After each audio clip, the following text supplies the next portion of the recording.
waxaan rabaa inaan ku laabto arrin wariyaashu ay madaxda halkan shirka jiraad u yimid ay weydiiyeen oo la xiriirsan lacagaha ay bulshada Soomaaliyeed ka cabanayaan. waxaan rabaa inaan ummadda Soomaaliyeed u sheego walaalayaalow lacagaha la xiriirsan canshuuraha iyo lacagaha habraacyada dawladda ku yimaada nidaam bay leeyihiin ay maraan oo la yaqaano. haddii nidaamkaas laga baxo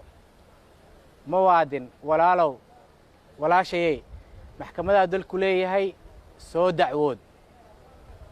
ha ka qalqalin meelaha banaanka istaagin maxaa saa loo yeelaa dhihin sida marka mobilkaaga la dafo inta soo dacwootid maxkamad u timaadid mobilkaaga qofkii soo qabta looga shaqeeyo baa habraacyada dawladda ee la xiriirsan maaliyadda qofkii ka baxana loola xisaabtamaya. marka waxaan rabaa inaan ku baraarujiyo lacag kasta oo sharciga aan jidkeeda ku imaanin hadday muwaadiniinta Soomaaliyeed ka dacwoodaan dalku maxkamadu leeyahay sida arrimaha private-ka uga soo dacwoonaysid midda xuquuqda caamka oo la xiriirsan uga soo dacwood maxkamadda imow dacwood habraaca sharciga in loo gafashay ka bacdina xuquuqdaada waa helaysaa waa mahadsantahay.